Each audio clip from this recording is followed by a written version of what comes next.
La silhouette de New York se fondant dans la nuit.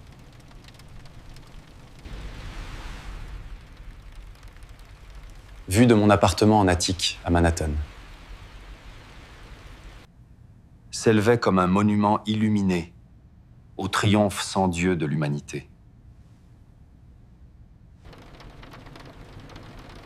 Dans le verre de cristal que je tenais,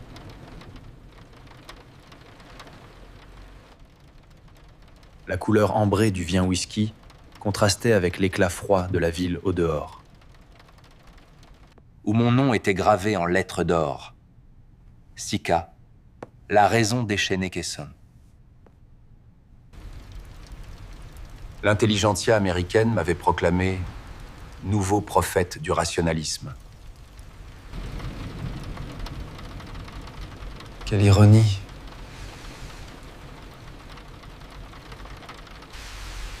Devenir un prophète en démolissant l'institution même de la prophétie. Pourtant, cette nuit-là, à ce sommet, l'air que j'inspirais ne suffisait pas. Au beau milieu de ma poitrine, il y avait un puits sombre. Qu'aucune explication neurologique ne pouvait combler.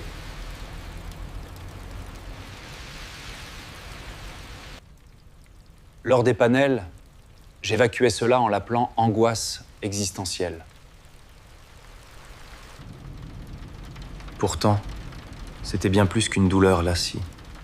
C'était un cri sans écho.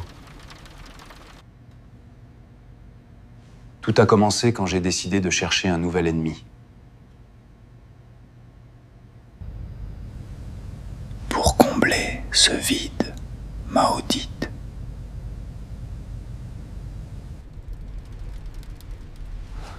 Ma cible était l'islam.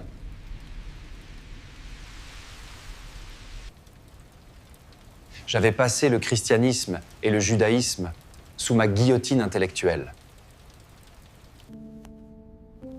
Mon but était simple, Kétiaï. Lire le Coran avec la rigueur d'un procureur. Trouver ses contradictions et le reléguer lui aussi au rayon des contes archaïques.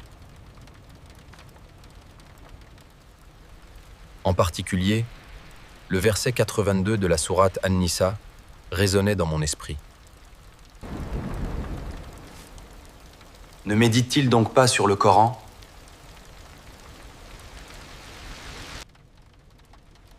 S'il provenait d'un autre qu'Allah, ils y trouveraient certes maintes contradictions. Très bien, m'étais-je dit, revêtu de cette arrogance. Je vais les trouver, ces contradictions.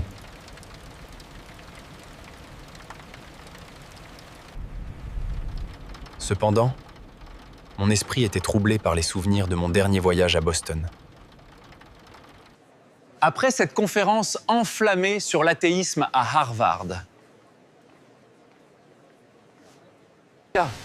je m'étais jeté dans la rue pour échapper au vacarme de mon cerveau.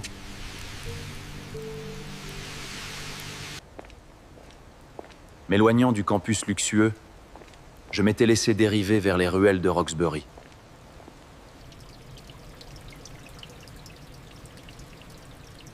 La pluie venait de s'arrêter.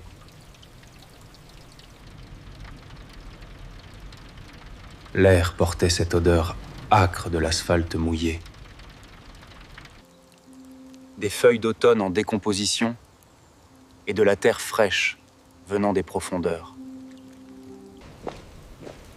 Au coin de la rue, je vis une structure modeste, aménagée dans un vieil immeuble de briques. Ni minarette, ni dôme.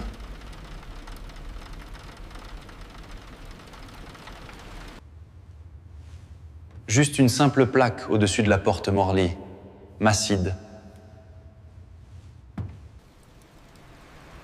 Debout sur le seuil, je regardais à l'intérieur.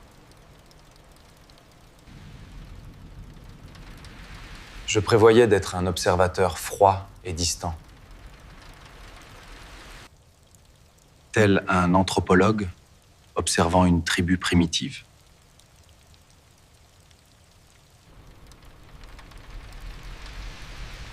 Mais ce que je vis eut l'effet d'un coup de masse contre les murs de mes théories. À l'intérieur, sous une lumière tamisée et chaleureuse, se trouvaient les visages fiers et éprouvés de la communauté afro-américaine. Des hommes portant sur leurs épaules le poids de siècles d'esclavage, de discrimination. Un peu plus loin, un arabe en chemise blanche, à côté de lui un étudiant asiatique en jean. Et tout devant, un vieil homme noir se tenant difficilement debout, appuyé sur sa canne. Cette utopie de fraternité que j'avais lue dans l'autobiographie de Malcolm X prenait chair et os ici, dans cette ruelle de Boston.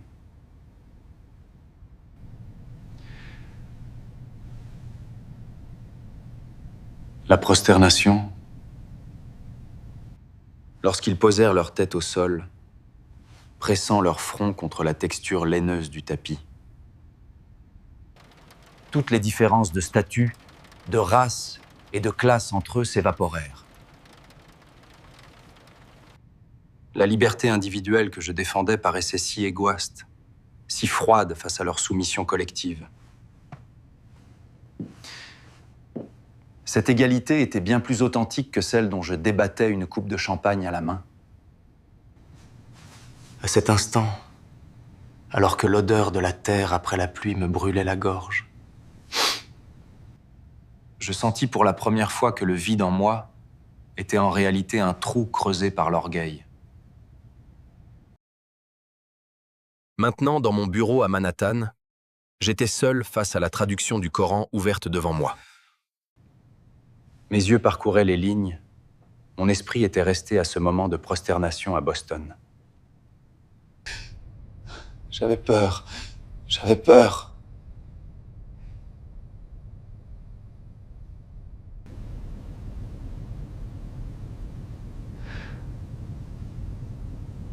Une peur bleue.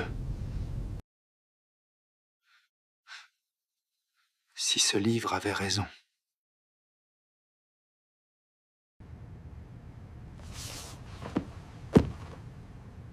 S'il n'y avait pas de contradiction,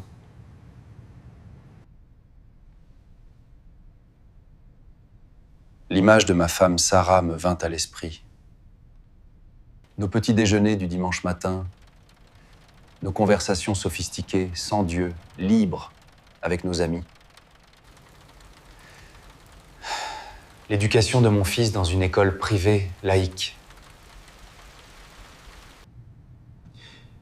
Si je me soumettais à cette vérité, je perdrais tout. Je pouvais déjà voir la déception sur le visage de Sarah. Toi, Elias Mahi, dirait-elle. Toi, Elias Bouma, dirait-elle.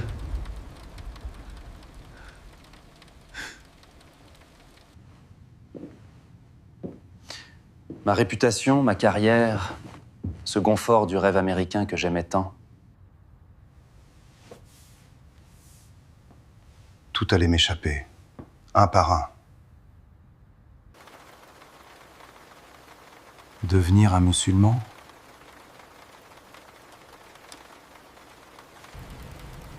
Porter cette identité que les médias ont figée dans des stéréotypes sombres et des préjugés injustes. C'était un suicide social.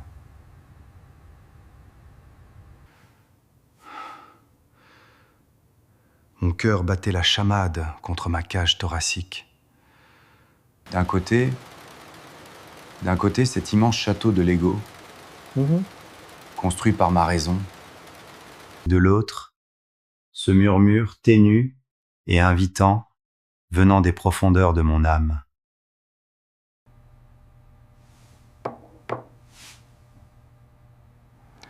Je posai mon stylo sur la table.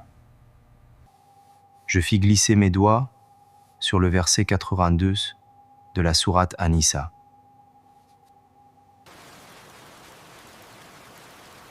Cette page me confrontait maintenant à mes propres contradictions internes. Le silence de ma chambre semblait rivaliser avec le silence paisible de ce Messide à Boston. Le bruit de la ville au dehors se transforma en un bourdonnement lointain.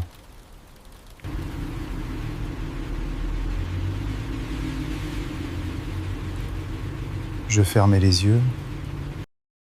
Je ne m'étais pas encore soumis. La profession de foi n'avait pas encore franchi mes lèvres. Mais la trajectoire de mon âme commençait à se tourner vers une qibla inconnue. J'étais seul.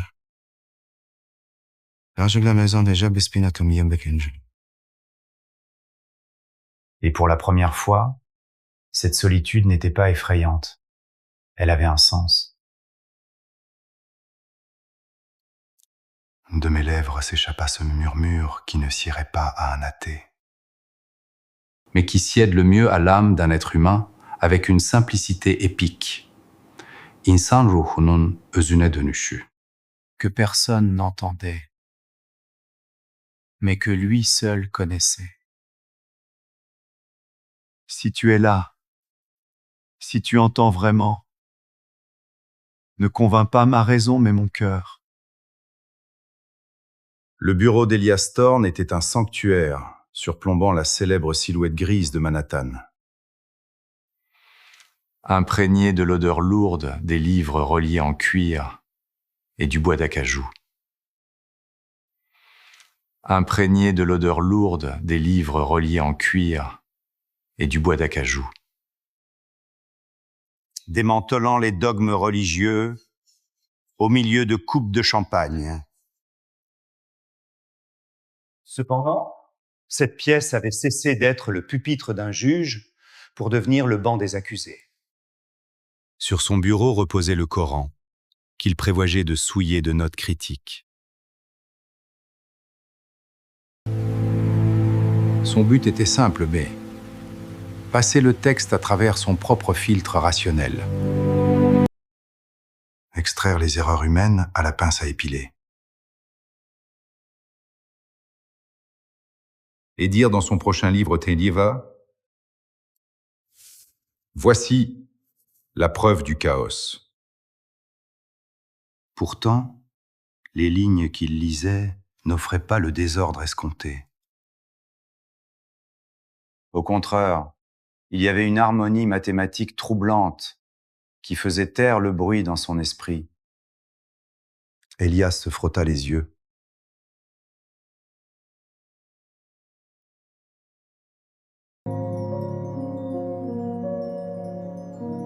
Il s'arrêta à la 4e sourate, la sourate An-Nisa.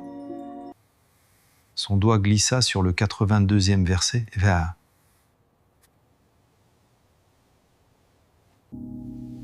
Ne médite-t-il donc pas sur le Coran, Père, s'il provenait d'un autre qu'Allah? Cette phrase frappa l'esprit d'Elias comme un éclair.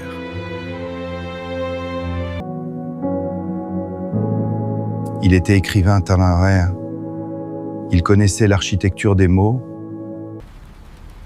L'esprit humain est par nature oublieux, changeant et rempli de fluctuations. Il y aurait forcément une incompatibilité entre ce qu'un auteur a écrit autrefois et aujourd'hui. Pourtant, ce texte le défiait depuis 14 siècles avec une intégrité fluide. Elias était parti à la recherche de contradictions. Mais la seule contradiction qu'il trouva fut sa propre raison, enchaînée par des préjugés. Il posa son stylo sur la table.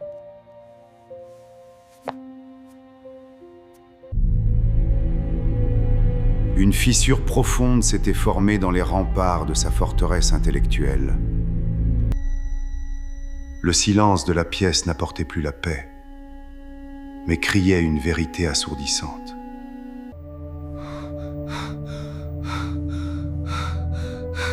Il sentit qu'il ne veut plus respirer. Il devait fuir cet intellectualisme étouffant et se mêler à la rue, à la vie réelle. L'averse qui lavait les rues de Boston annonçait le digne automne de la Nouvelle-Angleterre.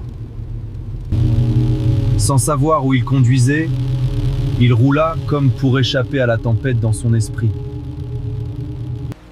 S'éloignant des banlieues luxueuses de la ville, il s'arrêta dans un quartier où la vie coulait de manière plus brute. S'éloignant des banlieues luxueuses de la ville, il s'arrêta dans un quartier où la vie coulait de manière plus brute. Sur la porte, une petite plaque verte smart « Messidi Selam ». Elias s'approcha de la porte, se sentant comme un étranger, voire une intruse.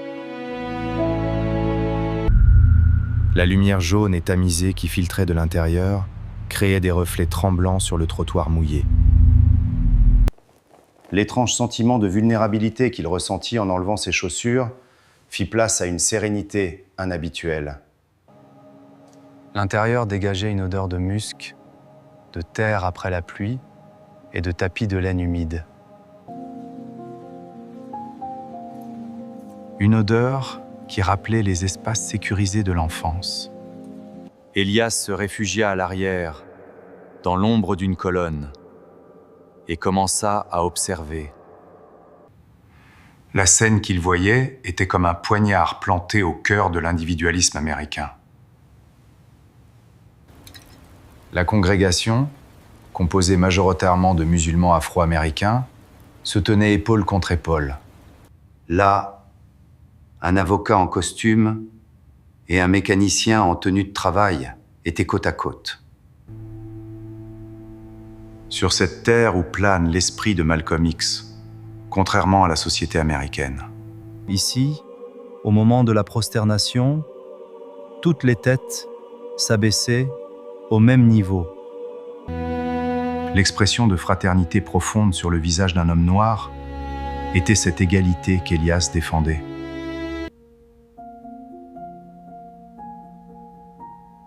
Mais qu'il n'avait jamais pleinement vu dans la vie réelle. Ces gens avaient rejeté le rôle d'autre que l'Occident leur avait assigné. Ils avaient reconstruit leur dignité sous le toit universel de l'islam. La résilience de l'héritage afro-américain et la soumission de l'islam étaient ici en parfaite harmonie. À ce moment-là, une vague de peur froide monta en Elias. Son esprit dériva vers sa maison dans le Connecticut, vers sa femme Sarah et son fils Léo. Les cadeaux au coin du feu les matins de Noël, l'odeur du bacon lors des petits déjeuners, les plaisanteries anti-religieux partagées avec ses amis intellectuels autour d'un verre de vin. Accepter l'islam n'était pas seulement un changement de croyance capéière, c'était s'arracher toute sa peau sociale. Il pouvait déjà voir la déception sur le visage de Sarah. Il semblait entendre sa voix de Leia. « Es-tu devenu fou, Elias Pili ? Qu'est-ce que tu fais parmi ces réactionnaires bajariens ? »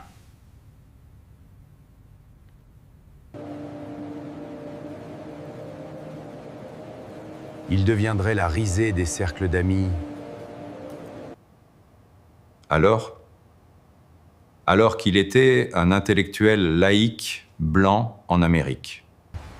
Il se transformerait soudain en cet étranger, regardé avec suspicion, arrêté dans les aéroports. Codé comme une menace dans l'inconscient de la société.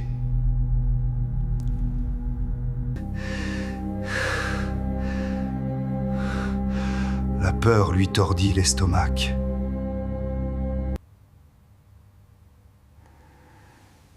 Était-il prêt à payer ce prix béni ? Pouvait-il brûler sa vie confortable, respectée et raisonnable pour cette vérité invisible pareille ? Offerte par ce modeste machide, à l'odeur de tapis tessian,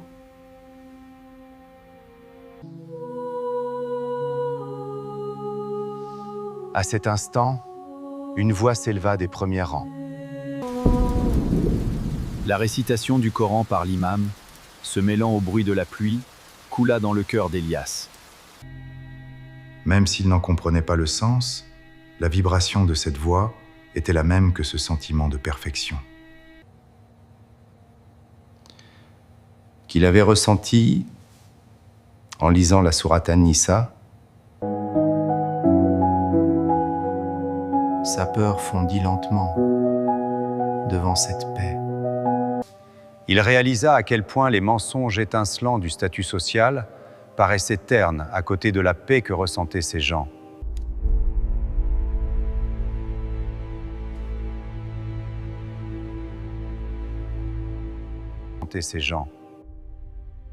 La tempête s'était calmée, un lourd silence s'était abattu sur les banlieues de New York. Elias était retourné dans son bureau, mais il n'était plus le même Elias.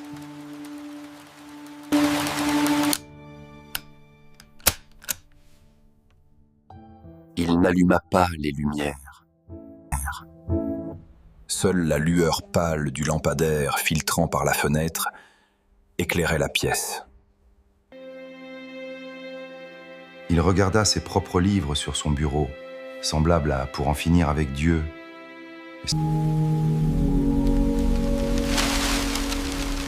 Ils lui semblaient tous n'être plus que des tas de papier. Il tomba à genoux.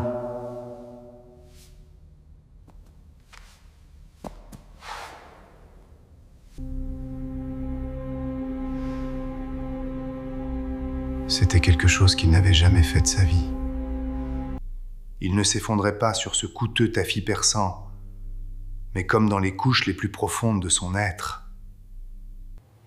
Il retira un à un le fardeau de l'écrivain intellectuel et l'armure de l'individu moderne de ses épaules.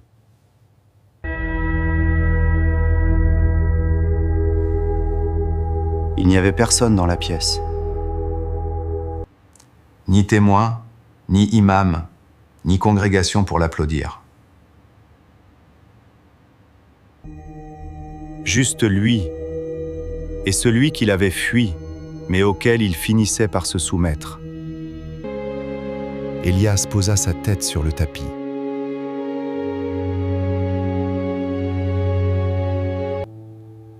La froideur contre son front éteignit le feu en lui. Les lèvres tremblantes, avec une simplicité épique, il murmura: أشهد أن لا إله إلا الله وأشهد أن محمدًا عبده ورسوله. Ce murmure résonnant était la fin d'Elias Thorne et le premier souffle d'une nouvelle âme. Dehors, le monde continuait de tourner selon son ancien ordre. Mais à l'intérieur, dans le cœur d'un homme, un univers entier venait d'être reconstruit. Le ciel gris de Boston s'était étendu sur la ville comme une couverture de plomb. Dehors, le bruit de la pluie frappant les vitres perçait le silence étouffant du bureau d'Elias.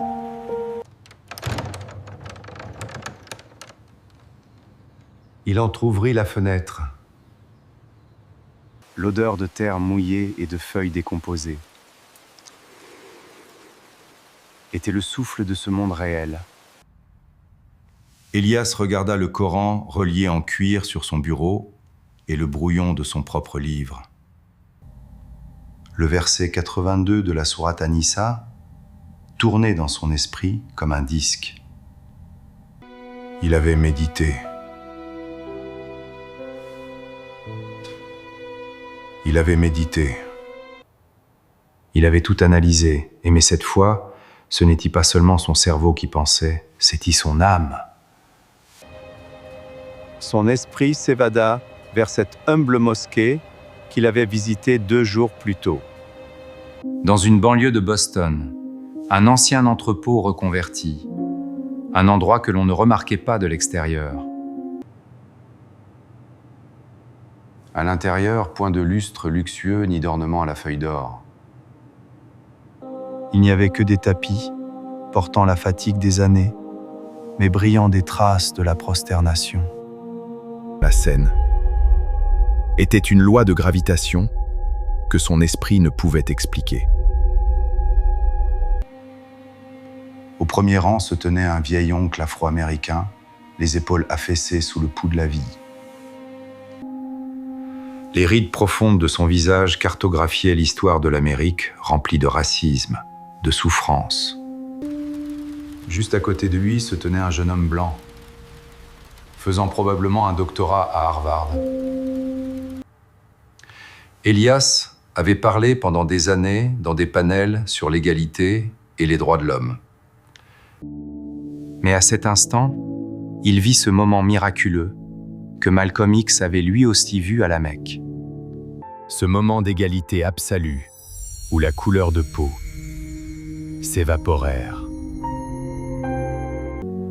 L'honneur que cet homme afro-américain ressentait n'avait pas été trouvé dans le rêve américain. Le rêve d'Elias était un salut individuel, ça. La prosternation de cet homme était une soumission à une fraternité universelle. Il sursauta au bruit venant de l'étage inférieur. Sa femme, Sarah, disposait les assiettes pour le petit déjeuner du dimanche. Le tintement de la porcelaine, le sifflement de la machine à café. Ces sons lui apportaient autrefois l'appétit. Maintenant, cette mélodie était le présage d'une tempête imminente.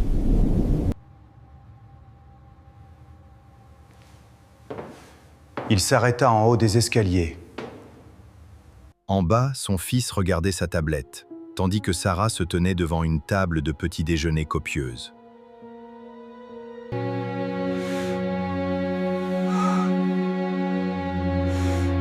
Son cœur se serra. Il eut peur que ce tableau ne se brise comme du verre lorsqu'il leur dirait la vérité. Celui qui ne se prosterne que devant Dieu ne se prosterne devant personne d'autre. Elias Thorne était mort, un homme nouveau était né, dans un profond silence.